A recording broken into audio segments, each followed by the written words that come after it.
안녕들 하세요. 이수천입니다. 이제 저희 세법개론 수업을 한번 하겠습니다. 올해는 제가 작년보다 세법개론 수업을 좀 빨리 시작을 하게 됐습니다. 이유는, 여러 가지 이제 이유가 있는데, 첫 번째 이제 가장 큰 이유는 이것 때문입니다. 저희가 2021 대비입니다. 2021 대비해서, 그죠? 뭘 할 거냐면 세법개론 수업을 할 겁니다. 세법개론 수업을 할 거고요. 이 세법개론은 이제 시험을 보는 것이 크게 이제 한 서너 군데가 존재합니다. 이제 공인회계사 시험에서 시험 범위가 되고요. 또 이제 세무사 시험에서 그죠? 세법개론은 세법학개론이라는 주제로 이제 시험에 출제가 됩니다. 그리고 이제 공무원 시험에서 이쪽이 출제가 됩니다. 그래서 공무원은 7급과 그죠? 9급 이쪽에서 이제 시험을 치르게 됩니다. 공무원 시험은 7급이나 9급이나 현재는 20문제가 출제가 되고요. 공인회계사나 세무사는 총 이제 40문제가 출제가 됩니다. 시험 범위는 이제 각 시험마다 약간은 좀 다릅니다. 공인회계사 시험의 경우는 국세징수법이 출제가 안 되고요. 세무사 시험의 경우는 1차에서 상속증여세법이 출제가 안 됩니다. 근데 이제 공무원 시험은 오히려 그죠? 국세기본법, 또 국세징수법, 또 법인세소득세, 부가세, 또 상속증여세까지 이제 출제가 이루어지게 됩니다. 그래서 어떻게 보면은 이쪽 시험이 더 맞을 수도 있어요. 근데 대한민국 최고의 전문가라고 하는 공인회계 세무시험도 이런 부분들이 좀 커리 과정상 좀 부족한 것 같다. 시험 과정상 이런 생각이 좀 듭니다. 그래서 2021년 대비 세법개론 수업을 시작을 할 거고요. 이건 이제 두 군데에서 이제 여러분들 제공이 될 거예요. 저희가 이제 야심차게 이제 기획을 좀 했습니다. 제가 올해부터는 세법학 수업은 접을 생각입니다. 이유는 세법 개론부터 잘 배워야 된다. 이게 이제 오래된 제 지론입니다. 그래서 제가 3일 인포마인에서 벌써 3년째 세법 개론 책을 내는데 이제 강의는 어디서 제공을 할 거냐면 강의는 두 군데 제공을 할 거예요. 여러분들이 이제 알고 계시는 이수천닷컴에서 그죠 제공을 할 거고 또 하나는 올해 제가 야심차게 그죠 세법닷컴을 이제 론칭을 지금 현재 거의 해놓은 상태입니다. 그래서 저희가 이제 마지막 작업을 하고 있고요. 이 두 군데에서 제공을 좀 해드릴 겁니다. 그래서 여러분들한테 이제 올해는 공인회계사, 세무사, 또 공무원 시험에 풀 버전으로 강의를 제공을 좀 해드릴 거예요. 교재는 어떤 교재를 가지고 하냐면 3일 인포마인에서 출간한 그죠? 3일 인포마인에서 출간한 세법 개론 교재를 가지고 정리를 좀 하겠습니다. 그래서 이 교재를 가지고 시작을 좀 할 것이고요. 그죠? 3일 인포마인은 뭐 여러분도 아시듯이 대한민국 최고의 세무회계 전문 출판사죠. 3일회계법인 100% 자회사가 되고요. 제가 이제 여기에 법인세 전문 상담위원도 하고 있고 개정세법이라든가 여러 가지 등등등의 수업들을 좀 하고 있습니다. 그리고 이제 거기서 또 제 헌법과 세법이라는 헌법 교재 너와 나 그리고 우리 헌법 그 교재도 이제 출간을 해주셔서 3일 인포마인에 굉장히 감사하다는 말씀을 먼저 전하고 싶어요. 항상 저를 어느 좋을 때나 안 좋을 때나 꼭 이렇게 많은 지원을 해주십니다. 그래서 그런 부분에 대해서 감사하다고 생각하고 이 교재를 가지고 여러분들 수업을 할 거예요. 강의는 이수천닷컴과 세법닷컴에서 두 군데에서 진행을 할 거고 공인회계사 시험의 경우에도 상속세 증여세법 수업을 할 겁니다. 그리고 세무사 수업의 경우에도 국세징수법 수업을 다 할 거예요. 또 조세범 처벌법까지 수업을 할 겁니다. 그리고 국제조세 조정에 관한 법률만 좀 빼겠습니다. 그거는 여러분이 이제 공부를 하는 거에 대한 코스트보다 베네핏이 그렇게 크진 않아요. 그래서 그렇게 해서 정비를 좀 하도록 하겠습니다. 그래서 여러분들이 이제 대부분 시험은 거의 이제 기본적인 법이 똑같습니다. 그래서 수업 진행은 이렇게 좀 진행을 할 거예요. 저희가 이제 교재를 가지고 그죠? 교재를 가지고 수업 진행은 이렇게 진행을 좀 하겠습니다. 자, 공인회계사 시험에서 이제 40문제가 출제가 됩니다. 그죠? 그리고 이제 세무사 시험에서는 30문제가 출제가 됩니다. 그리고 공무원 시험에서는 몇 문제가 출제되면 20문제가 이제 출제가 이루어지게 됩니다. 이쪽에서 이제 여러분들이 전체적인 방향을 좀 봐야 되는데 거기에 대한 내용들은 한번 정리를 좀 해볼게요. 자, 3일 인포마인의 세법 개론 교재를 가지고 하는데 전체적으로 한번 정리하겠습니다. 그러면 첫 번째 이제 여러분들 그죠? 시험 범위가 되는 게 국세 기본법입니다. 두 번째는 이제 어디가 되냐면 국세 징수법에 대한 내용의 전체적인 수업 커리를 정리해 드립니다. 그리고 저희는 이제 부가가치세법부터 수업을 좀 할 겁니다. 부가세법부터 수업을 할 거예요. 그리고 저희 이제 법인세법 그죠? 또 소득세법, 그죠? 소득세법, 또 상속증여세법, 그죠? 소득세법 끝난 다음에 상속세 및 증여세법, 상속세 및 그죠? 증여세법 수업을 좀 하겠습니다. 그리고 이제 세무사 시험의 대상이 되는 조세범 처벌법에 대한 내용까지도 간단하게 이제 좀 정리를 좀 해드릴 거예요. 이 조세범 처벌법은 이제 지방직 공부하는 친구들은 지방세 기본법의 이제 하나의 장으로 자리를 잡고 있습니다. 그래서 여기서 전체적으로 한번 정리해 볼게요. 공인회계사 시험입니다. 역시 세무사 시험입니다. 세무사라고 이야기하겠습니다. 세무사 시험입니다. 그리고 공무원 시험의 경우에 역시 자 어떻게 이제 이쪽이 펼쳐지냐 이것들 한번 보도록 할게요. 자 국세기본법 문제는 공인회계사 시험에서 5문제가 출제됩니다. 그리고 국세징수법은 이제 출제 범위가 되지 않습니다. 부가세법은 이제 한 10문제 정도 출제가 이루어집니다. 법인세법은 한 14문제 정도 출제가 이루어집니다. 소득세법도 이제 10문제 정도 출제가 이루어지게 됩니다. 그래서 기본적으로 이제 보시죠. 부가세법 10문제가 좀 덜 나오나? 그치? 10문제가 좀 덜 나오는 것 같아요. 한 8문제 정도? 그죠? 8문제 정도 출제가 이루어지는 것 같습니다. 그리고 상속증여세법이 한 2문제 정도 이렇게 출제가 아마 이루어질 거예요. 2문제 또는 3문제가 이렇게 출제가 이루어지게 됩니다. 그래서 어바웃으로 따지면 통상 2-3문제 정도 출제가 이루어지고요. 여기는 이제 대상이 되질 않습니다. 그래서 아마 40문제 정도가 뿌려질 거예요. 세무사 시험의 경우에도 국세기본법은 5문제가 출제됩니다. 그리고 국세징수법은 3문제 또는 4문제예요. 가끔 여기서 이제 4문제가 나올 때는 국세징수법 문제를 그치 4문제를 해드리는 국세기본법을 그치 4문제를 출제를 하게 됩니다. 그래서 8문제가 이제 정리가 됩니다. 그리고 부가세법은 통상 8문제 정도 출제가 되고요. 법인세법 10문제, 소득세법 10문제 이렇게 출제가 됩니다. 그리고 여기는 시험 범위가 되지 않습니다. 그리고 조세범 처벌법에서 2문제, 또 국조법에서 2문제가 이렇게 출제가 이루어지게 됩니다. 그리고 공무원은 9급이나 7급이나 거의 똑같습니다. 국세기본법이 이제 5문제가 출제됩니다. 보세요. 자, 공무원 문제는 이쪽은 40문제고, 그죠? 자, 이쪽은 40문제인데도 공무원 시험에서 이제 국세기본법이 5문제나 출제가 돼요. 그치? 그러면 이 국세기본법이 얼마나 중요한지를 여러분들이 느끼셔야 됩니다. 그리고 국세징수법은 2문제가 이렇게 출제가 됩니다. 그래서 통상 7문제가 출제가 되는데 7급의 경우에는 국세기본법이 7문제까지도 출제가 이루어집니다. 그리고 부가세법 통상 4문제, 법인세법 뭐 한 5문제, 이제 소득세법 한 4문제, 상속증여세법 1문제 이렇게 이제 출제가 이루어지는 게 공무원 시험의 출제 경향입니다. 이유는 20문제이기 때문에 그래요. 근데 여러분들이 이제 느끼셔야 됩니다. 세법에서 가장 중요한 건 당연히 국세기본법이에요. 혹시 모든 이제 세법들이 결국은 이 국세기본법으로 몰려들게 됩니다. 그리고 이제 국세기본법 못지않게 중요한 게 이 국세징수법에 대한 내용이에요. 자, 한번 고민해 보세요. 이쪽 수업에 대해서 여러분들이 한번 생각해 보셔야 돼요. 너무나 중요한 세법의 총칙법이에요. 근데도 이거를 혹시 가르칠 수 있는 사람이 대한민국에 거의 없어요. 제가 이제 까는 게 아니라 무시하는 거예요. 무시. 회계학원 강사들, 회계사, 세무사 돼가지고 저거 배워서 시험 붙었겠어요? 그건 아니야. 그치? 그러니까 거의 빠가들이야, 빠가들. 제가 볼 때. 전혀 아닙니다. 그래서 이게 이제 세법에서는 가장 중요한 거예요. 왜냐하면 국세기본법에서는 국세 부과에 대한 부분을 정리하는가, 납세무의 성립확정 소멸 이런 것들을 정리하는가, 국세징수법 뭐 신고를 했어, 납부하지 않았어, 그럼 뭐예요? 그죠? 적법 절차의 원칙, 헌법의 적법 절차의 원칙에서 이 징수 절차에 대해서 규정하고 있는 법리라서 얘네들을 이제 이렇게 이야기합니다. 세법의 뭐다, 그치? 기본법이라고 이야기하는 거예요. 또는 그죠?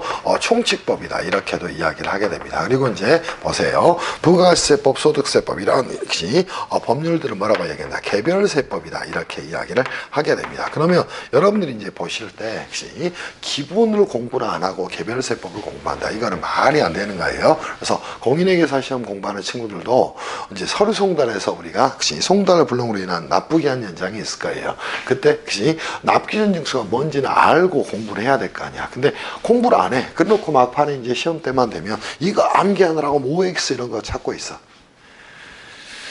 저는 개인적으로 그렇습니다. 회계학원 강사들도 저희 수업을 들어야 됩니다. 당연히 이제 공무원이 되신 분들도 저희 수업을 들으시면 좋겠다 이런 바람을 갖습니다. 그래서 이 부분들을 전부 이제 전문화시키기 위해서 제가 세법닷컴을 론칭을 할 거예요. 그리고 이 세법닷컴에서는 심지어 나중에 공인중개사 공부하는 친구들을 위해서도 대한민국 세법이 어떤 건가를 제가 한번 보여드리겠습니다. 그래서 지금부터 저희들이 이제 펼쳐서 이 정도 정리하고요. 그죠? 순서는 이렇게 수업을 다 해갈 겁니다. 그리고 공인회계사 수업에서 이 부분은 빼고 혹시 여러분한테 인강을 제공을 해드릴 거고요. 풀 버전이기 때문에 작년에는 15만 원을 받았는데 올해는 17만 원 정도 해서 여러분한테 풀 버전으로 수업을 해드릴 거예요.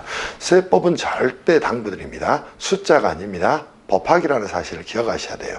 법리이기 때문에 규정을 잘 읽고 규정을 잘 이해하는 게 가장 중요한 거예요. 그러면 숫자로 보여주는 건 뭐야? 혹시 당연히 뭐예요? 그림자일 뿐이에요. 그래서 항상 세법 공부할 때 그런 생각을 여러분이 가지시면서 공부를 좀 하시라 이렇게 말씀을 좀 드려요. 그래서 각종 시험에서 이렇고요. 이 세법닷컴에서는 어디까지 갈 거냐면 공인중개사 공부하는 분들이 세법이 이제 2차 시험입니다. 근데 이 부동산 세법에 있어서도 대한민국에 세법을 잘 가르치는 분들이 거의 없어요. 근데 저는 여러분한테 자신합니다. 제가 이제 공무원 쪽에서 세법 방문강에서 전임 강사하면서 국세 전부 다 했고요. 지방세 전부 다 했습니다. 지방세도 벌써 3번째 강의를 하고 있어요. 교재도 이수천 지방세법이라는 교재가 나와 있습니다. 그렇기 때문에 세법은 이수천 외에는 혹시 없습니다. 저는 그렇게 생각합니다. 다만 세법학이라는 과목은 수요자도 많지 않고 세법 개론부터 공부를 잘해야 돼요. 그래서 저는 세법학 공부하는 분들도 이 강의를 듣는 게 맞다고 생각을 합니다. 그래서 그거는 여러분 취사 선택을 하시면 되니까 지금부터 본 수업을 좀 들어가겠습니다. 교재는 세법 개론 교재를 가지고 할 거고요. 강의는 70강 업어보시면 충분히 끝날 겁니다. 그리고 필요하다면 이 강의에 덧붙여서 이쪽에서 이제 세법은 어떻게 진행을 할 거냐면 이수천닷컴이나 저희가 이제 이미 설계를 해서요. 강의를 올려놨습니다. 그러니까 이제 첫 번째 기초세법 강의를 할 거예요. 그리고 세법 개론에 대한 이론 강의를 할 겁니다. 그리고 나서 여러분들 잘못된 공부 방법 하나가 뭐냐면 여름에 회계학원에서 심화반을 듣는 거예요. 무슨 세법의 법자도 모르면서 심화반이야. 좋게 그럴 바에는 뭘 듣는 게 좋냐면 여러분들이 기출문제를 사서 여러분들이 공부하시는 게 훨씬 더 좋습니다. 그래서 기출문제 풀이 특강을 할 거예요. 이거는 어떻게 할 거냐면 단원별로 여러분들 정리를 해드릴 거예요. 그죠? 그런 다음에 여러분들한테 추가적으로 뭐 필요하다면 세법, 그죠? 요약 특강을 좀 정리를 해드릴 겁니다. 요약 특강을 정리를 해드릴 거고, 마지막으로 이제 여러분한테, 계산이 좀 부족하다. 그러면, 제가 세무회계 2차까지도 갈 필요 없어요. 2차 공부는 혼자 하는 거야. 그래서 1.5차 정도의, 여러분들, 수업을 진행해 갈 겁니다. 그래서 이미 기초세법은 뭐가 됐고, 완강이 됐고요. 그죠? 현재는 뭐하고 있냐, 세법 개론 강의를 시작을 하면서 여러분들한테 보여드릴 겁니다. 그리고 기출문제집도 현재 제가 다시 객관세법 이론편, 계산편 다시 정비 작업을 하고 있어요. 그래서 그것들 여러분들 제공을 좀 해드릴 거예요. 그렇다면 이제 학원을 다니면서 여러분들이 조금 요약집이 좀 있으면 좋겠다. 될 수 있으면 요약집은 안 보는 게 좋습니다. 그럼에도 불구하고 필요하다면 제가 PDF 파일 같은 걸 제공을 해드릴 용의가 있습니다. 그래서 프로세스는 무조건 이렇게 세법 공부를 하셔야 됩니다. 이게 최적의 세법 공부의 최적의 뭐가 됩니까? 그지? 공부 방법이고 공부에 뭐가 된다? 로드맵이 된다. 이렇게 정리를 하시면서 잘 좀 따라오셨으면 좋겠다 이런 생각이 들어요. 그리고 당연히 세법의 꽃은 뭐야? 국기 국징이야. 그리고 나서 국세징수법 혹시 끝나고 난 부가세법, 법인세법, 소득세법 이런 데는 개별세법이야. 그러면 과세요건하고 납세 절차만 잘 알면 되는 거예요. 과세요건이 뭔지도 모르고 세법을 공부하니 되겠어요? 과세요건은 과세대상, 납세무자, 과세표준세율 이것들을 잘 보시면서 체크하시면 돼. 그 중에 이제 으뜸은 당연히 과세상이 되는 겁니다. 자, 지금부터 여러분하고 수업 진행을 좀 해 가겠습니다. 자, 머리말 읽어보시면 뭐 되고요. 머리말은 제가 매년 혹시 뭐 쓸 때도 있고 안 쓸 때도 있습니다. 근데 처음 쓸 때 제대로 써놓은 거니까 혹시 그렇게 정리를 하시고 교재 이제 펼쳐서 여러분들 한번 전체적으로 여러분하고 좀 정리를 할 거예요. 그죠? 그래서 국세 기본법부터 가서 여러분하고 수업을 진행을 좀 하겠습니다. 자, 국세 기본법 저희가 가서 정리를 좀 하겠습니다. 그죠? 국세 기본법부터 정리를 좀 하겠습니다. 세법에서 다시 한번 가장 중요한 법 하나를 꺼내라. 그럼 무조건 국세 기본법이야. 날짜 몇 개 틀리고 숫자 몇 개 틀린 거 가지고 그죠? 트집 잡지 마시고 세법에 뭘 알고 있고 뭘 모르고 있는가를 스스로 체크하시기를 바랍니다. 그리고 올해는 저희가 상법과 세법을 고시반하고 연계해서도 작동을 좀 시킬 생각이에요. 그래서 국세기본법 가서 한번 정비를 좀 해보도록 합시다. 자, 한번 가시죠. 국세기본법은 어떻게 구성이 돼 있을까요? 국세도 크게는 뭡니까? 조세의 일종이 되는 거예요. 그래서 저희는 조세가 무엇인가에 대한 헌법적 가치에서 고민을 좀 해나갈 겁니다. 두 번째 어디를 갈까요? 국세기본법 총칙을 갈 거예요. 그죠? 국세기본법에서도 가장 중요한 내용은 이쪽이라고 저는 판단합니다. 항상 기본이 중요한 거예요. 그리고 세 번째는 뭘 봐야 될까? 국세부과의 원칙을 여러분들 정리를 좀 해야 될 겁니다. 세 번째는 국세부과의 원칙 정리하고 네 번째는 세법 적용의 원칙을 여러분하고 살펴볼 거예요. 그죠? 그리고 이제 국세기본법의 으뜸이 될 수 있죠. 납세무예, 납세의무예, 자, 뭐에 대한 성립, 또, 그죠? 확정, 또 소멸에 대한 내용들을 여러분하고 정리를 좀 해 나갈 겁니다. 오케이. 그리고 나서 과세표준 신고 기한 내에 신고를 하지 않았어요. 그럼 납세자는 뭐예요? 스스로 자기 보정적 신고를 해서 가산세 부담을 완화시킬 수 있고 과세관청의 행정력 부담을 완화시킬 수 있다는 거. 그래서 인정되고 있는 제도죠. 기한의 신고입니다. 또 수정 신고, 그죠? 또 뭐가 존재하나? 경정 청구 등에 대해서 여러분하고 정리를 할 거예요. 이때 경정 청구는 다시 크게 두 가지로 나눌 수 있죠. 일반적 경정 청구, 또 후발적 사유인한 경정 청구, 또 증액 경정과 감액 경정까지도 여러분이 살펴보실 수 있어야 됩니다. 요즘 이제 이런 것들까지도 출제가 되니까 그런 부분들을 이제 정리를 할 거예요. 그리고 본래의 납세무자가 있었는데 이 납세무자에게 체납 처분을 해도 그죠? 국세 등을 징수할 수 없었다는 겁니다. 그때는 그죠? 납세무를 확정을 시킬 수 있을 거예요. 그게 이제 현대납세무, 또 납세무의 승계, 또 2차 납세무가 되는 겁니다. 거기에 이제 납세 담보까지 여러분하고 좀 보고 갈 거예요. 그리고 이제 뭐를 볼 거냐면 국세 우선권에 대해서 그죠? 국세 우선권에 대해서 정리를 좀 할 겁니다. 이거는 이제 재밌는 내용 중에 하나가 이 국세 우선권을 알기 위해서는 뭘 알아야 돼? 국세 징수법을 알아야 됩니다. 그러면 얘는 국세 징수법에 따라서 압류된 재산을 뭐합니까? 압류재산을 매각하는 경우에 압류재산을 뭐하는 경우에 매각하는 경우에 뭐가 나올 수밖에 없어요? 매각대금이 나올 수밖에 없습니다. 이러면 이 매각대금을 어떻게 배분할 것이냐? 매각대금의 배분 순위에 대한 문제를 다루는 게 뭐다? 국세 우선권에 대한 내용이 되는 겁니다. 그래서 이 국세 우선권 쪽은 이 징수법을 알지 못하면 제대로 알 수가 없습니다. 근데 매각대금의 배분 순위라고 이야기하다 보니까 국세와 다른 채권의 관계다 이렇게도 이야기를 하게 되는 겁니다. 무슨 말씀인지 충분히 이해가 될 거로 생각합니다. 그래서 이 부분은 반드시 여러분이 어디를 국세 징수법과 같이 공부를 하고 가셔야 한다는 거예요. 무슨 말씀인지 아시겠죠? 그리고 나서 그 다음 내용이 뭐 있다? 가산세 부과와 감면에 대해서 좀 정리를 할 거예요. 이제 2022년에 세법 개정 내용 중에 가장 큰 거 제가 이제 3일 인포마인에서도 개정세법 특강을 좀 했지만 가장 중요한 특징 중에 하나는 뭐예요? 가산금 제도가 없어진 거예요. 그래서 가산금 제도는 없어지고 그 가산금에 대응하는 이제 나쁘게 한 경우하고 3%의 가상금을 붙이던 걸 우리가 이제 국세기본법에 납부지연세 가산세로 가져오게 됩니다. 그래서 가산세 부과와 감면에 대한 부분이 개정이 좀 상당히 좀 됐지만 그 개정 내용이 중요한 게 아니야. 본질은 가산세가 무언지를 아는 게 중요한 겁니다. 그래서 이 내용을 살펴볼 거예요. 그리고 또 하나 살펴볼 건 국세 환급금하고 그죠? 환급 가산금에 대해서 여러분 정리를 좀 하고 갈 겁니다. 환급은 뭐가 될까요? 역시 자 납세자가 가지는 채권이 되는 겁니다. 그럼 환급 가산금은 뭐가 될까? 환급금에 더하여 지급받을 이자를 말하는 것이다. 그러니까 이건 납세가 가지는 채권이 되겠죠. 그러니까 소멸시효의 적용 대상이 될 거예요. 그래서 환급금, 환급가상금에 대한 권리는 5년간 행사하지 않으면 소멸시효가 완성한다. 이런 말들이 이제 여기서 나오게 되는 겁니다. 그리고 나서 역시 항상 뭐가 됩니까? 조세 부과 처분은 크게는 이제 행정행위가 됩니다. 그렇다면 그 처분이 뭐였다면, 위법했다면 또는 부당했다면 국민의 역시 권리를 침해했을 가능성이 굉장히 많습니다. 그때는 뭐를 통해서? 다툼을 통해서라도 이를 해결해야 되겠죠. 걔를 뭐라고 한다? 국세 액션이 불복 절차다. 이렇게 이야기를 하게 되는 겁니다. 이 내용들을 살펴볼 거예요. 그리고 현대조세법의 가장 중요한 내용 중에 하나죠. 자, 이게 이제 국세세법, 국세기본법 이런 것들이 이제 광의의 세법이라고 이야기하는데, 세법은 큰 의미에서는 어디에 속할까요? 역시 공법의 범주에 속하게 됩니다. 그러니까 공법의 범주에 속한다는 말은 국가를 조직하고 유지하기 위한 법이에요. 이때 세법이라는 법을 가지고 집행하는 자가 누가 될까요? 세무공무원이 되는 겁니다.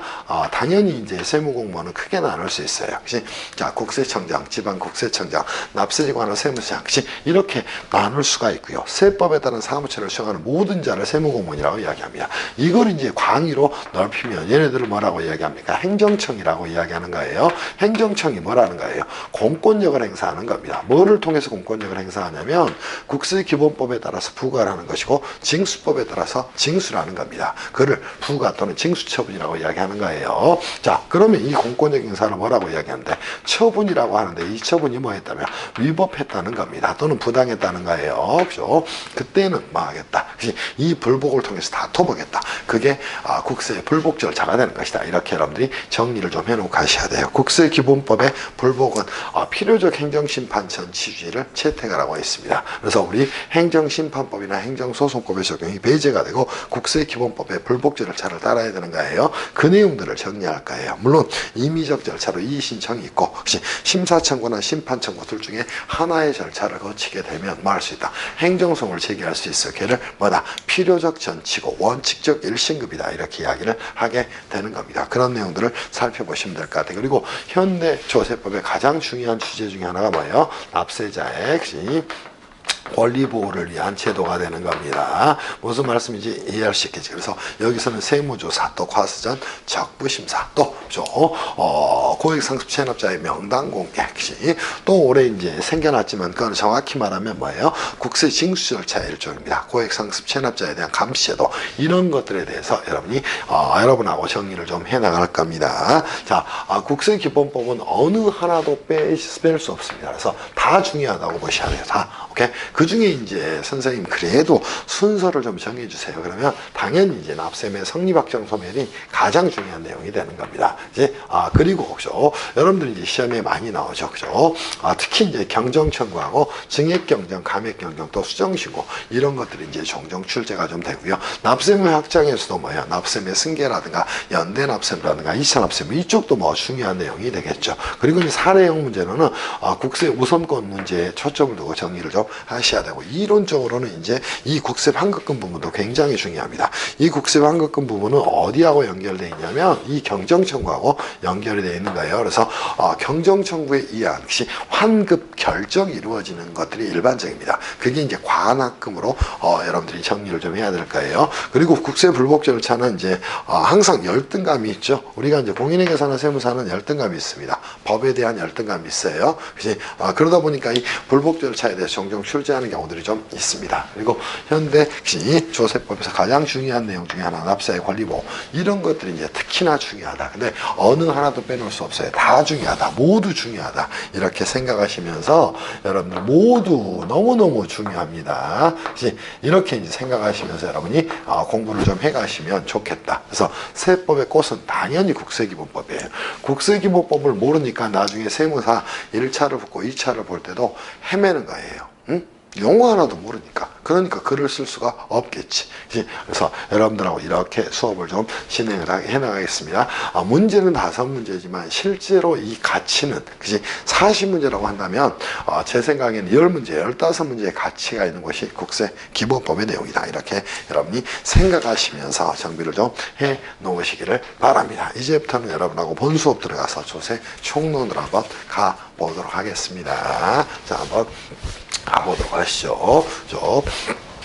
자, 이런 순서로 저희가 이제 정리를 해서 수업을 좀 진행을 할 겁니다. 이제는 어디 갈 거냐면 여러분하고 국세 기본법 가서 여러분하고 정리할 거예요. 물론 별개의 주제로 떼내서 조세 총론을 별개로 꺼내도 됩니다. 근데 안 꺼낸 이유는 뭐 때문이냐면 조세 총론에 대해서 정리를 하려면 세법 전체를 이야기해야 돼요. 그래서 그거는 학문적으로 이제 나중에 여러분들이 한번 보시고, 이제 교수들이죠. 교수님들 일부 제가 하는 뭐 성균관대 모 교수님 이런 분들은 조세 총론 책을 쓰긴 했습니다. 그치? 그래서 그런 것들은 조세 총론에 대해서 이제 조금 더 깊이 있게 다룬 책이고요. 저희는 조세 총론에 대해서 세법 공부하는데 필요한 정도로 좀 정리를 하겠습니다. 자, 제1장 가겠습니다. 어디 갑니까? 국세 기본법을 펼치겠습니다.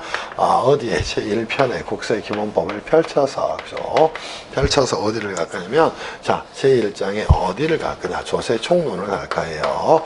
자, 여러분들이 이제 조세 총론에서 알아야 될 세 개의 크게 주제가 있습니다. 자, 첫 번째 이제 조세 총론에서 알아야 될 주제는 뭐가 있을까? 이것부터 이제 장악하고 공부하셔야 돼요.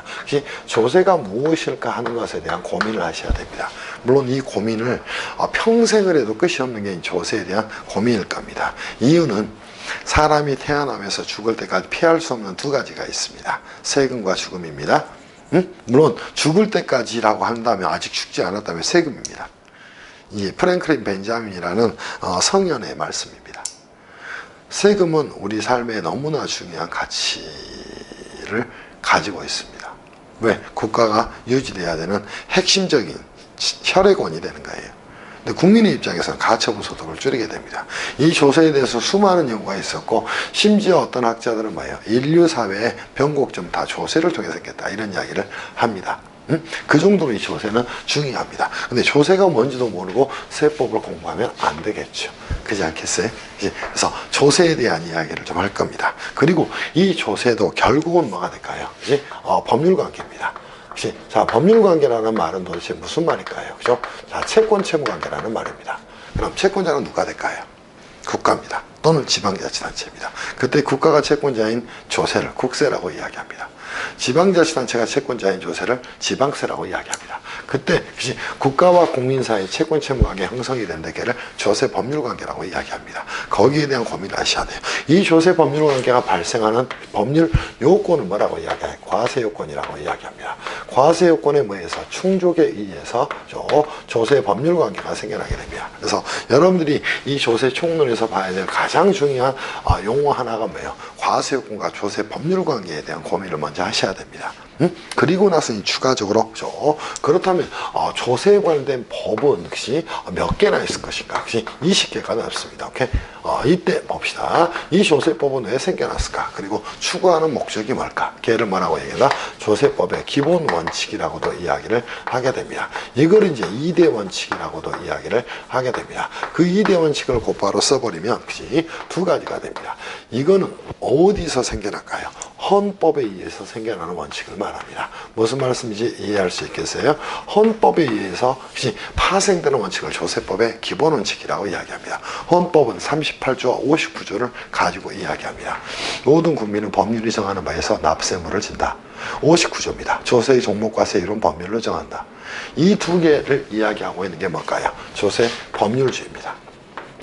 걔를 헌법에서는 법률 유보의 원칙이라고 이야기하는 거예요. 그것이 하나의 축인 조세 법률주의가 됩니다. 근데 이 법률로 정했습니다. 그러면 법률로 국회에 정하기만 하면 국민의 돈을, 그것이 가처분 소득을 무조건 떼가도 될까요? 안 됩니다. 왜? 조세법 위에 헌법이 있기 때문입니다. 그럼 헌법은 제11조에서 평등 원칙을 규정하고 있습니다. 그때 평등은 뭐예요? 절대적 평등이나 기계적 평등이 아닙니다.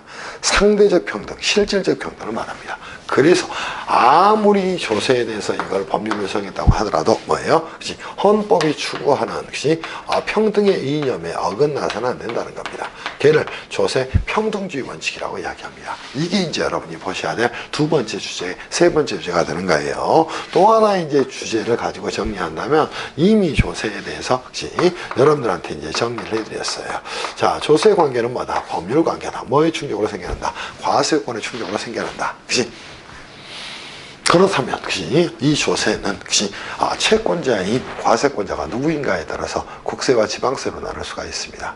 그 부분들은 이제 여러분이 안고 가셔야 되겠지. 거기에 대해서 분류를 한번 간단하게만 좀 해볼 거예요. 이게 이제 여러분이 보셔야 될 크게 세 개의 주제가 된다. 이렇게 정리를 좀 해 놓으시기를 바랍니다. 그래서 저희가 첫 번째 시에 1절에 정리한 내용이 뭐가 될까요? 1절로 가서 정리할게요. 조세의의로 가서 여러분하고 한번 정비를 좀 해보겠습니다. 자, 조세의의 한번 가서 정비해 보시죠. 자, 누가 한번 가보십시다. 국가 또는 지자체 등이 지자체가 뭐 할 목적으로 재정 수입을 뭐 할 목적으로 조달할 목적으로 뭐 하는 일정한 뭐를 충족하는 과세 요건을 충족하는 뭐에게 자에게 뭐 없이 직접적 반대급부 없이 부과하는 뭐가 됩니까? 금전 지급 의무를 말한다. 이렇게 여러분이 정리할 수 있어야 됩니다. 이거를 뭐라고 얘기한다? 조세라고 이야기를 하게 됩니다. 그때 이걸 이제 분설해서 여러분이 정리하는 거예요. 첫 번째, 국가 또는 지방자치단체가 부과하는 것이고, 목적은 재정 수입 조달이 목적이 되는 것이고, 자, 세 번째는 어떤 자에게 부과할 것이고, 자, 일정한 과세요건을 충족하는 자에게 부과할 것이고, 자, 반대급부가 직접적으로 있냐 없냐? 없다는 겁니다. 그리고 뭐 한다? 부과하는 금전 지급 의무를 말한다. 이렇게 정리하셔야 돼. 이거를 쪼개게 되면 국가 또는 지방자치단체가 뭐가 되는가? 오케이? 조세에 관한 채권자적 지위에 쓰게 되는 겁니다. 이를 조세 채권자라고 이야기하는 거예요. 그죠? 그리고 재정 수입을 조달할 목적으로 한다는 겁니다. 그리고 일정한 과세 요건을 충족하는 자를 뭐라고 이야기할까? 조세 채무자다. 이렇게 이야기를 하게 되는 겁니다. 이거를 채권 채무 관계에서 정리를 하기가 좀 그러다 보니까 이 자를 뭐라고 이야기한다? 우리가 세법에서는 납세자다 또는 납세 의무자다 이렇게 이야기를 하게 되는 겁니다. 물론 납세자의 개념이 납세 의무자보다 크는 거예요. 왜? 납세 의무자는 본래의 납세의무자, 2차 납세의무자, 보증인 또 물적 납세의무자가 들어가지만 납세자에는 그 납세의무자의 징수의무자를 더 보탠 거니까 원천 징수의무자나 대리납부의무자나 또 납세조합 등이 들어가게 됩니다. 이때 조세 채무자를 납세자 또는 납세의무자라고 부르는 거예요. 자, 직접적 반대급 없이 부과하는 금전 지급 의무가 되는 겁니다. 이걸 이제 여러분이 뭐라고 이야기합니까? 세금이라고 이야기를 하는 거예요. 그러면 자, 조세 채권자가 세금을 조세 채무자인 납세자 또는 납세 의무자에게 부과하는 걸 뭐라고 한다? 조세다. 이렇게 이야기를 하게 되는 겁니다. 이렇게 5개를 여러분이 쪼개서 용어 정리를 하면서 세법을 살펴보셔야 한다. 이렇게 정리하셔야 돼. 이 정의에서 뽑아낸 3개의 개념 중요한 게 조세 채권자 또 조세 채무자. 자, 조세 채무자는 납세자 또는 납세 의무자로 나눌 수가 있고 또 결국은 뭐예요? 국민에게 보시죠. 자, 이 조세 채무자는 결국은 누가 될 수밖에 없어요. 국민에게 자, 뭐 세금을 부과하기 위해서 만든 모든 것들을 뭐라고 한다? 조세라고 이야기를 하게 됩니다. 그리고 그거는 무조건 국민에게 부담이 되기 때문에 법률의 형태로 만들어져야 되는 거예요. 그를 조세법이라고 이야기하는 거예요. 이때 국가가 채권자인 경우를 뭐라고 해야 한다? 국세다. 이렇게 이야기를 하게 되는 겁니다. 지방자치단체가 채권자인 경우를 지방세다. 이렇게 이야기를 하게 되는 거예요. 그래서 조세는 크게 채권자가 누구인가에 따라서 국세와 지방세로 나눌 수 있다. 이 정도 살펴보시면 충분히 정리할 수 있지 않겠어요. 그죠? 그리고 이제 여러분이 제 2절에 가서 정리해야 될 내용이 이 내용이라는 거예요. 자, 제 2절에서는 당연히 조세 관계는 뭐가 됩니까? 조세 관계는 당연히 법률 관계가 될 수밖에 없다는 겁니다. 그럼 조세 법률 관계는 무엇일까? 그러면서 2절과 3절에 있는 내용을 한 번에 정리할 거예요. 자, 보시죠. 조세 관계에서는 이미 여기서 정리가 됐네요. 한쪽에 있는 축을 한번 정리를 좀 해보겠습니다. 이쪽에 계신 분은 뭐라고 얘기한다? 조세 채권자라고 이야기를 하게 되는 겁니다. 이쪽을 뭐라고 얘기한다? 조세 채무자라고 이야기를 하게 되는 겁니다. 누가 이제 부가권자인가에 따라서 이 조세권자는 다시 두 작자로 나눌 수 있어요. 하나는 누가 있다? 국가가 존재합니다. 두 번째는 누가 존재한다? 지자체가 존재를 하게 될 거예요. 이 조세 채무자를 뭐라고 했나? 납세자 또는 납세 의무자라고 이야기를 하게 됩니다. 그리고 이제 국민이 되는 겁니다. 그래서 이분들이 납세자가 되거나 또는 뭐가 될까요? 또는 그죠? 납세 의무자가 되는 겁니다. 그러면 한번 보시죠. 이 둘 사이는 뭐가 생길 수밖에 없어요. 이런 이렇게 그죠? 혹시 관계가 맺어질 수밖에 없다는 겁니다. 오케이? 혹시 이때 이제 맺어지는 관계가 뭐가 될까요? 오케이? 조세 채권자와 채무자 간에 관계가 맺어지게 되는데 이를 뭐라고 이야기한다? 혹시 이를 혹시 조세 법률 관계라고 이야기를 하게 되는 겁니다. 혹시 무슨 말씀인지 이해할 수 있겠어요? 그러면 그죠? 자, 국가나 지방자치단체는 뭐를 갖게 될 것이고 채권을 갖게 될 것이고 국민은 거기에 상응해서 납세 의무를 부담을 하게 되는 겁니다. 이때 가지는 채권을 뭐라고 얘기한다? 조세 채권이라고 이야기를 하는 것이야. 조세 채권이라고 이야기를 하는 것이고, 그죠? 자, 이때 가지는 의무를, 그죠? 납세 의무다. 이렇게도 표현을 하게 되는 겁니다. 무슨 말씀인지 이해할 수 있겠지. 그러한 관계를 조세 법률 관계라고 이야기합니다. 그러면 이 조세 법률 관계가 생겨나기 위해서 반드시 필요한 게 존재할 겁니다. 그게 뭐가 된다. 이렇게 정리할게 연결해서 한번 가보겠습니다. 그 필요한 게 뭐가 된다. 과세 요건이 되는 것이다. 이렇게 여러분들이 잡아놓으시면 됩니다. 과세 요건의 충족에 의해서 뭐가 생겨난다? 이 조세 법률 관계가 생겨나게 되는 거예요. 그죠? 무슨 말씀인지 이해할 수 있겠지. 다만 이 조세 채권은 뭐예요? 공법상 채권입니다. 왜? 국가를 조직하고 유지하기 위한 법이 세법이 되다 보니까. 그래서 세법은 크게 행정법의 영역에 속하고요. 공법의 범주에 속한다. 이렇게 여러분이 정리하셔야 돼요. 그때 이 조세 법률 관계를 발생시키는 법률 요건을 과세 요건이라고 이야기하는가. 그럼 이 과세 요건은 어떻게 만들어질 것인가. 크게 4개로 구성이 되는 겁니다. 무엇을 과세의 터로 삼을 것인가. 걔를 과세 대상이라고 이야기하는가. 두 번째 역시 누가 조세 채무자 될 것인가. 납세 의무자라고 이야기합니다. 이 세액 산출, 즉 이 세금 산출에 기초가 되는 금액 또는 수량을 뭐라고 한다? 과세 표준이라고 이야기하는 거예요. 그리고 마지막 세금을 산출해내기 위해서 혹시 뭐예요? 퍼센테이지 또는 금액으로 정한 것을 세율이라고 이야기합니다. 이거를 뭐라고 얘기한다? 과세 요건이라고 이야기하는 것이야. 그러면 여러분이 이제 세법을 공부할 때는 이것들을 잘 보셔야 됩니다. 그러면 첫 번째 과세 대상은 무엇일까? 과세 터를 말하는 거예요. 납세의무자는 조세 채무자를 말하는 겁니다. 과세 표준은 뭐를 말할까? 산출세액, 즉 세액 산출의 기초가 되는 금액 또는 수량을 말하는 것이다. 세율은 뭐다? 세액을 산출하기 위한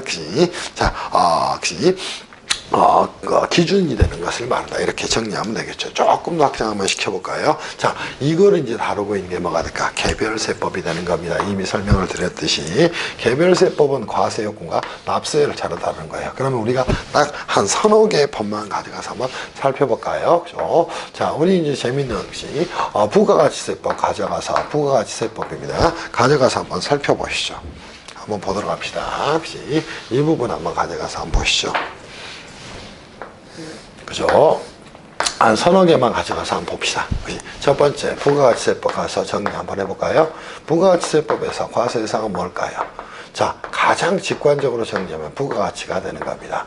그런데 이 부가가치는 포착하기가 힘들어요. 그치? 그래서 우리는 뭐예요? 소비형을 채택하고 전단계 세액공제법을 작동을 시키고 이 부가가치를 포착하는 방법에 있어서 병원형을 가져오게 됩니다. 그게 뭐가 될까요? 그치? 과세표준과 매출세액의 포착 방법이에요. 전단계 세액공제법을 작동을 시키다 보니까 이거를 부가가치는 파악하는 게 경제학적 개념에 굉장히 어려워요. 그래서 이걸 변형하게 됩니다. 그래서 사업자 간의 재화의 공급 또는 용해의 공급도 재화의 수입이 과세상이 되는 거예요. 납세의무자는 누가 될까요? 투자자가 됩니다. 자, 사업자가 되거나 또는 재화를 수입하는 자가 되는 거예요. 과세표준은 해당 과세기간에 공급한 재화용의 공가액의 합계액이 되는 겁니다. 세율은 10%가 됩니다. 그러나 이게 이제 부가세법이 되는 거예요. 혹시 여기는 공급가액의 합계액 등이 되는 것이고 이렇게 정리하는 게 뭐가 됩니까? 여러분들이 보셔야 될 부가가치세법 내용이에요. 그러면 법인세법은 선생님 어떻습니까? 자, 법인세법에서 과세대상은 뭐가 될까요? 당연히 법인의 소득이 되는 겁니다. 납세의무자는 누가 될까요? 법인이 되는 겁니다. 과세표준은 어떻게 될까요? 자, 각수하면 소득금액이죠. 입금에서 송금총액을 뺀 금액이 각수하면도 소득금액이 되는 것이야. 각수하면 소득금액에서 이월결손비과세 소득공제를 차감한 금액이 되는 것이야. 그리고 세율은 어떻게 될까? 초과 다단계 누진세율이다. 이렇게 정리하면 되지 않겠어요? 이렇게 정리합시다. 이때는 누진세율을 작동을 시키는 겁니다. 그리고 이제 하나만 더 가볼까요? 소득세법 두 개 더 갑시다. 소득세법은 과세상이 뭘까요? 개인의 소득이 되는 겁니다. 다만 이 개인을 두 개로 쪼개는 것이죠. 이유는 원천지급 과세 원칙 때문이에요. 그지? 당연히 우리나라의 거주자가 외국 가서 뭐 할 수 있어요? 영업 활동을 할 수 있어요. 장사할 수 있어요. 그러면 당연히 해당 국가의 소득세를 내야 될 겁니다. 그런데 그분은 뭐예요? 우리나라의 거주자입니다. 그러니까 우리나라에 와서 뭘 해야 돼요? 정산과세를 해야 됩니다. 그러니까 국내뿐만 아니라 국외 모든 소득도 거주자는 소득세 납세물을 지는 것이야. 그래서 저희는 개인의 소득이라고 이야기하고 이 개인을 다시 나중에 거주자와 피거주자 쪼개는 겁니다. 그리고 납세무자는 누가 될까요? 당연히 이제 개인이 될 거예요. 이거를 쪼개서 거주자 또 비거주자다 이렇게 이야기를 하는 것이야. 그치? 그리고 과세 표준은 어떻게 될까? 우리가 소득세법은 크게 소득을 두 개로 쪼갭니다. 하나는 종합소득, 나머지는 뭐 분류가 되는 소득. 분류가 되는 소득에는 다시 퇴직소득과 양도소득이 존재하는 겁니다. 그러면 과세표준은 종합소득만 가지고 따진다면 이 종합소득 금액에서 종합소득 공제액을 차감해서 계산을 하게 되는 겁니다. 무슨 말씀인지 이해할 수 있겠지. 세율도 이제 초과단위의 누진세율을 작동을 시켜요. 그리고 상속증여세법, 그죠? 여러분들 이제 가시면, 그죠? 이때는 두 개로 쪼개야 됩니다. 상속세는 뭐다? 피상속인 유산 총액이 되는 것이고, 증여세는 뭐가 한다? 증여에서 취득한 재산가액이 되는 것이다. 이렇게 정리를 하시면 돼요. 납세무자는 누가 될까? 원칙은 개인이 됩니다. 오케이? 다만 비영리법인은 상증세법의 납세무자가 될 수 있지만 영리법인은 납세무자가 되지 않는다. 이런 것들을 정리하시면 돼요. 그리고 과세표는 상속세 과세가액에서 상속 공제액을 차감해서 계산하게 되는 것이다. 이렇게 이제 여러분이 정리하셔야 돼. 그러면 우리가 이 부가세법이나 법인세법이나 또는 소득세법이나 또는 이런 상증세법이나 이러한 세법을 이렇게 이야기하는군요, 선생님. 그치? 얘네들은 뭐라고 이야기한다? 그치? 개별세법이라고 이야기를 하는 거예요. 개별세법이다. 이렇게 이야기를 하게 되는 겁니다. 무슨 말씀인지 이해가 됐을 것으로 생각을 합니다. 그치? 정리 충분히 할까요? 이 개별세법은 항상 과세요건과 납세 절차에 초점을 두고 공부하는 것이 하시는 거예요. 그리고 다시 넘어오면 이 조세 법률 관계는 무엇이다? 그치? 공법상 관계를 말한다. 이 조세 법률 관계를 발생시키는 법률 요건은 뭐라고 합니다?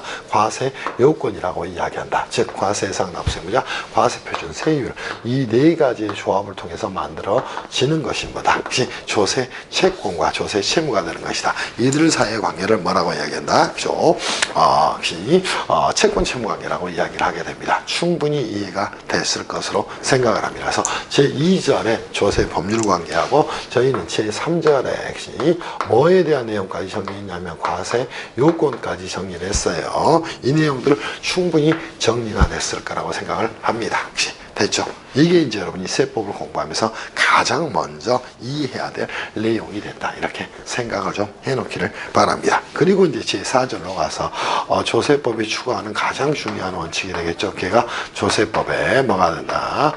기본 원칙이 되는 겁니다. 조세법의 기본 원칙은 크게 두 개로 나눌 수가 있어요. 하나는 뭐가 있다? 자, 이거는 헌법에 의한 원칙을 말한다. 이렇게 생각하셔야 돼요. 그러니까 헌법에 의한 헌법 원칙을 말하는 거예요. 그렇죠? 이거를 이제 안고 가야 되는데 가끔 뭐 소급과세 금지라든가 실질과세 이런 것들을 꺼내는 경우들이 있습니다. 말이 안 됩니다.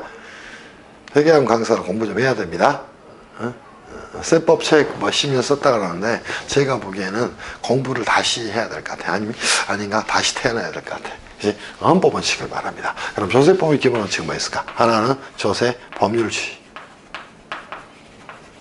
그치? 두 번째는 뭐가 있을까? 조세 평등주의를 말합니다. 이때 이제 조세 평등이라는 말에서 평등은 오해될 소지가 있어요. 그래서 저희 책에서는 조세 공평주의라는 말을 썼습니다. 오케이? 그래서 이게 조세법의 2대 원칙이 됩니다. 그럼 조세 법률주의는 도대체 뭐를 말할까? 이걸 한번 정리를 한번 해보셔야 됩니다. 자, 뭐에 근거를 두고 있을까? 한번 가볼까요? 자, 근거는 뭐에 의한 겁니까? 헌법죠. 제38조와 헌법 제59조의 근거를 두고 있습니다. 자, 뭐예요? 조세 종목과 세율은 법률로 정한다. 모든 국민은 법률이 정하는 바에서 납세물을 진다. 이게 뭐예요? 조세 법률주의를 말하는 겁니다. 무슨 말씀인지 이해할 수 있겠어요? 이거를 헌법에서 누구한테 법률한테 맡겨놨다는가? 그걸 이제 헌법에서는 법률 유보의 원칙이다. 이렇게 이야기를 하게 되는 거예요. 무슨 말씀인지 아시겠죠? 그죠? 그렇다면 뭐예요? 이때 조세 법률에서 당연히 이제 법률로 조세는 정해야 됩니다. 그러면 이때 법률의 범위가 문제될 수 있습니다. 범위가 문제될 수 있어요. 자, 당연히 이제 국회가 그죠? 제정하거나 개정한 법률이 이제 존재할 겁니다. 이를 형식적 법률이라고 이야기합니다. 근데 국회만이 이 세법을 정할 것인가? 그렇지 않다는 거예요. 자, 뭘 할 수도 있다는 거예요. 행정부가 뭘 할 수도 있다는 거야. 행정입법을 할 수도 있다는 것이야. 이 행정입법이 뭐가 됩니까? 자, 얘는 세법의 조문으로 보면 본조가 되는 거예요. 그리고 행정입법은 뭐로 나눕니까? 대통령령하고 부령으로 이렇게 나눌 수 있을 겁니다. 이쪽을 이제 뭐라고 이야기하나요? 시행령이라고 이야기하는 거예요. 이쪽을 이제 뭐라고 얘기한다? 시행규칙이라고 이야기를 하게 됩니다. 그런데 이제 우리 헌법에서는 이 대통령령에 대해서 이런 이야기를 하고 있어요. 뭐 한다? 자, 법률에서 정한 사항을 이 행정입법에 이렇게 위임할 수 있을까요? 위임은 가능합니다. 이렇게 말할 수 있다는 거. 위임은 뭐 한다? 가능하다는 거예요. 그때 뭐 어떤 위임만 가능하다? 그치? 개별적, 그치? 구체적 위임은 가능하다는 겁니다. 가능하다는 거예요. 그러나 포괄 위임이나 또는 백지 위임은 허용되지 않는다는 겁니다. 얘를 이제 굉장히 중요한 말로 뭐라고 얘기하나? 포괄 위임 금지 원칙이라고 이야기합니다. 그래서 여러분이 생각하실 건 이 법률의 규정, 즉 국회에서 제정한 법률의 내용을 세법의 규정을 이 행정부인 행정입법, 얘네들을 법규명령이라고도 이야기합니다. 대통령령이나 부령에 이렇게 위임을 할 때 위임은 가능하지만 개별적 구체적 위임은 가능하지만 뭐한다? 포괄 위임, 백지임은 허용되지 않는 거예요. 얘를 헌법에서는 뭐라고 얘기한다? 포괄 위임, 금지의 원칙이다. 이렇게 이야기를 하게 되는 겁니다. 무슨 말씀인지 이해할 수 있을 거라고 생각합니다. 충분히 정리할 수 있을 겁니다. 무슨 말씀인지 이해할 수 있겠어요? 이때 이제 문제가 되는 게 법률의 범위는 국회에서 제정한 법률과 이 행정입법인 대통령령, 부령 여기까지만 가능합니다. 근데 이제 세무실무상 문제가 되는 게 있겠죠. 자, 이 법률이 이제 특수성 문제예요. 자, 여러분들이 이제 예규라든가 통칙 등입니다. 통칙 등을 뭐라고 이야기하냐면 행정입법이 아니라 행정규칙이라고 이야기를 하게 됩니다. 자, 행정규칙은 세법으로서의 법원성이 있을 것인가? 얘네들은 뭐다? 세법으로서의 법원성이 인정되지 않는다. 헌법재판소 대부분의 견해가 됩니다. 그래서 예규나 통칙은 뭐예요? 국세청에서 국세공무원의 사무처리의 편의를 위해서 만든 내부 지침에 불과할 뿐입니다. 그래서 법원성은 인정되지 않는 거예요. 그래서 여러분 시험에서 이제 나오는 것들은 전부 이겁니다. 조세 법률주의라는 것 뭐한다? 자, 조세에 관한 모든 내용 국민에게 부담을 주는 것으로 반드시 이 법률로 정의한다는 거예요. 이때 법률의 범위는 뭐다? 국회가 제정 또는 개정한 형식적 법률은 물론이고 이 행정입법도 포함이 되는 것이다. 그러면 이 법률의 규정은 행정입법에 위임을 할 때는 뭐한다? 개별적 구체적 위임은 가능하지만 포괄임은 허용되지 않는 거예요. 얘를 포괄임 금지의 원칙이라고 이야기를 하게 되는 겁니다. 그렇다면 만약 여러분들이 이제 많이 실무하면서 쓸 거예요. 예규나 통칙 등 과연 조세법으로서의 법원성이 있을 것인가? 전혀 안 된다. 왜? 이 행정규칙은 행정기관 내부의 사무처리의 편의를 위한 지침에 불과할 뿐이므로 국민의 권리 의무에 직접적 영향을 미치는 대외적 효과를 발생시키는 건 아니라는 거예요. 그래서 이렇게 여러분이 정리하셔야 됩니다. 그게 이제 조세 법률주의라는 거예요. 두 번째 조세 평등주의는 어디에 근거하냐면, 그럼 조세 법률주의는 어디 근거한다 했어? 헌법 38조, 헌법 59조에 근거한 겁니다. 그리고 조세 평등주의에 대해서 이제 한번 살펴볼까요? 그럼 근거는 역시 어디에 규정이 되어 있을까? 헌법, 그죠? 제11조에 규정이 되어 있는 내용입니다. 11조는 뭐에 대한 내용이요? 평등권 또는 평등원칙에 대한 내용입니다. 이때 평등은 뭐를 말하는 것이다? 여러분이 생각하셔야 돼. 그죠? 상대적 평등을 말하는 것이고, 그죠? 또는 실질적 평등을 말하는 것이고, 그죠? 자, 이거를 의미한다는 사실을 기억하셔야 돼요. 그러면 담세력에 따라서 소득이 많은 자에게 더 많은 세금을 부과하는 건 평등에 위반된 것일까? 위반되지 않는 것일까? 당연히 위반되지 않습니다. 이유는 조세 평등주의에서 평등은 상대적 실질적 평등을 말하기 때문이다. 이렇게 정리를 해놓으면 되겠죠. 그때 이제 여러분이 개념적으로 구별해야 될 조세 평등에서 평등주의의 두 가지 종류에 대해서 이제 간단하게 정리를 하면 될 거예요. 그죠? 그때 이제 생겨난 개념이 담세력입니다. 담세력. 하나는 뭐가 있다? 수평적 평등이 존재를 하게 됩니다. 그치? 평등이 존재를 하게 됩니다. 또 하나는 뭐가 존재한다? 수직적 평등이 존재를 하게 됩니다. 그치? 자, 이때 수평적 평등과 수직적 평등은 담세력에 터잡은 겁니다. 그때 담세력은 뭐다? 조세를 또는 세금을 부담할 능력을 말하는 거예요. 그럼 동일한 담세력에는 동일한 세금을 부담해야 되는 걸 뭐라고 이야기한다? 수직적 담세력입니다. 담세력에 대해서는 뭐한다? 동일 세금을 부담해야 되는 원칙을 뭐라고 이야기한다? 수평적 평등이라고 이야기합니다. 그에 반해 뭐야? 수직적 평등이란 담세 능력이 담세력이 자무한 자 이렇게 큰 자는 자 누구보다 담세력이 적은 자에 비해서 상대적으로 자 많은 세금을 부담해야 되는 걸 세금을 부담해야 되는 걸 뭐라고 한다? 수직적 평등이라고 이야기합니다. 그럼 우리가 헌법에서 말하는 조세 평등주의 또는 조세법에서 말하는 조세 평등주의는 진짜 평등을 말하니까 수직적 평등을 말하는 것이다. 이렇게 여러분이 안고 가셔야 됩니다. 이쪽이 이제 응용되는 거예요. 뭐 어디에 응용될까요? 자, 과세 표준에 계산해서 이제 응용이 되는 것이고요. 이쪽이 응용이 되는 게 뭐예요? 누진세율 체계의 정당성을 담보하고 있는 기능이다. 이렇게 생각하시면 충분히 이해가 되지 않을까 싶습니다. 무슨 말씀인지 이해할 수 있겠지.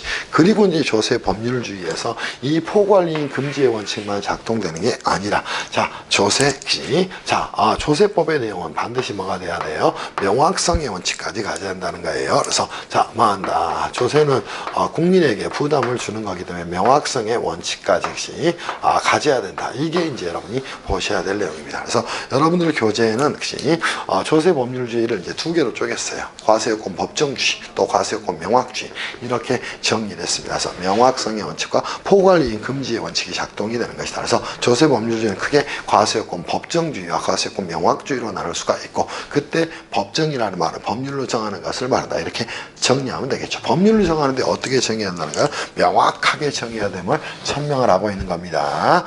이 정도 여러분한테 정리하면 되지 않을까 싶어요. 교재 한번 보면서 정리 간단하게 한번 해보시죠. 자, 특히 이제 44페이지 조세법의 기본 원칙만 가서 정리합시다.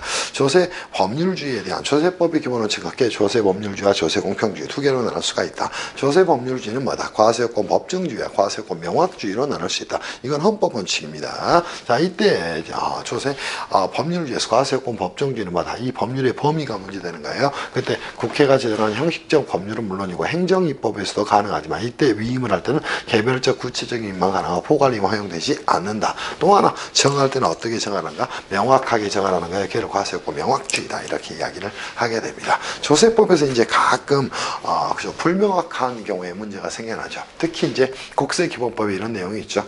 가산세 감면 사유가 면제 사유가 있습니다. 정당한 사유가 있는 경우에는 가산세를 부과하지 않는다고 이야기합니다. 그때 정당한 사유라는 건 굉장히 불확정한 개념입니다.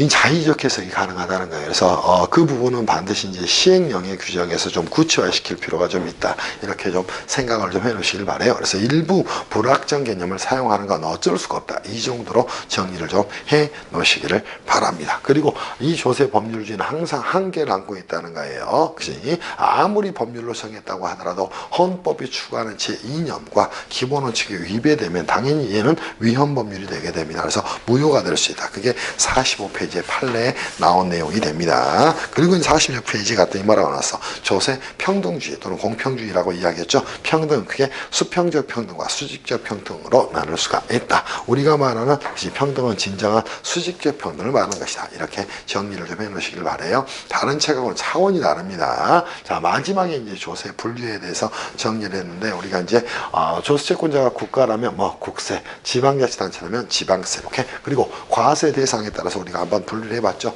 소득에 대해서는 개인의 소득이면 소득세, 법인의 소득이면 법인세. 두 번째 이제 일반적 소비입니다. 그래서 더 정확히 말하면 부가가치를 가지고 따지는 게 맞을 거예요. 사업자가 하는 재화의 공급 또는 용의 공급, 재화의 수입이라면 부가가치세법의 과세 대상이 되는 것이다. 이렇게 정리하고요. 특정한 소비였다면 개별 소비세 문제가 생겨날 수 있다. 그게 47페이지에 나온 내용이 됩니다. 담배 소비라면 지방세법상 담배 소비세 과세 대상이 되는 겁니다. 그리고 피상속일의 유산 총액이라면 상속세, 세법상 증여라면 증여세. 오케이. 일정한 자산의 취득이라면 지방세법상 취득세, 일정한 자산의 소유라면 지방세법상 재산세, 또 국세 중에 종합부동산세, 이런 것들 여러분이 안고 가시면 좋지 않을까 싶어요. 그죠? 그러면서 문제 하나 풀어보고 이 내용을 마치겠습니다. 그리고 제가 48페이지 조세 관련 용어의 정리라고 해놨죠. 우리가 세법이라고 이야기하는데, 세법은 국회가 제정한 법률의 형태로 존재하는 게 아니라 학문적 개념입니다. 그래서 세금과 관련된 모든 법을 세법이라고 한다. 이렇게만 이해를 좀 해놓기를 바랍니다. 그리고 이제 48페이지 가서 우리 문제 한번 필수 예제 문제 한번 풀어보도록 합시다. 첫 번째, 조세법의 기본 원칙에 대한 다음 수를 중 옳은 것은 제가 만든 문제입니다. 첫 번째, 수평적 공평입니다. 그럼 뭐 나와야 돼? 동일한 납세력에는 동일한 세금을 부담하는 걸 말하죠. 근데 담세 능력이 큰 납세자는 담세 능력이 작은 납세자보다 많은 조세를 부담해야 되는 거 뭐가 돼? 수직적 공평이 되는 것이야. 틀린 질문이 됐죠. 두 번째, 수직적 공평이란 담세 능력이 동일한 수평적 공평을 설명하고 있는 것이죠. 3번, 조세법은 원칙적으로 국회에 제정된 법률로서 국회에 제정된 법률을 구체하는 시행령과 시행규칙에 대해서 포괄적으로 임하는 거 허용되나? 안 되지. 포괄이행 금지 원칙이야. 그치? 백지임하는 것도 허용되지 않겠죠. 그래서 포괄임이나 백지임은 허용되지 않는다. 이렇게 잡아놓으세요. 네 번째입니다. 4번이죠. 과세관측 해석 또는 적용의 기준을 정하고 있는 기본 통칙이나 개별적 사항에 관한 조세법의 해석 운용 지침을 정하고 있는 이해규 통칙입니다. 조세법의 법원이 될 수 없어요. 이런 부분들을 잘 보시기를 바랍니다. 5번 가시죠. 현행 법인세법, 소득세법 정하고 있는 누진세율은 수직적 공평을 실현하기 위한 제도가 되는 것이다. 이렇게 정리하면 되겠죠. 그죠? 개별세법에서 규정하고 있는 과세 표준의 공평한 측정은 뭐다? 수평적 공평을 실현하기 위한 제도가 되는 것이다. 이렇게 정리하면 되지 않겠어요? 이렇게 여러분들 공부를 해 나가셔야 됩니다. 그래서 저희가 오른쪽에 좀 필기를 많이 했지만 이 조세 총론에서 봐야 될 가장 중요한 내용은 이 두 가지입니다. 조세 법률 관계, 세 가지죠. 다 중요합니다. 네, 조세 법률 관계와 이 과세 요건의 상관관계에 대해서 참 잘 정리하시고요. 조세법의 기본 원칙에 대해서 정확히 좀 정리하시면 참 좋겠다. 이런 생각이 좀 듭니다. 이걸 통해서 저희가 이제 2021년 시험 대비 세법 개론 수업을 시작을 하게 됐습니다. 그래서 기초세법 수업이 끝났고 21년 대비해서 우리가 이제 세법 개론 수업을 본격적으로 시작을 할 거예요. 그리고 올해는 제가 달라진 세법에 대해서 워낙 많이 알고 있지만 올해는 세법닷컴을 통해서 여러분한테 많은 것들을 보여드릴 생각입니다. 자, 잠시 쉬었다 하도록 합시다.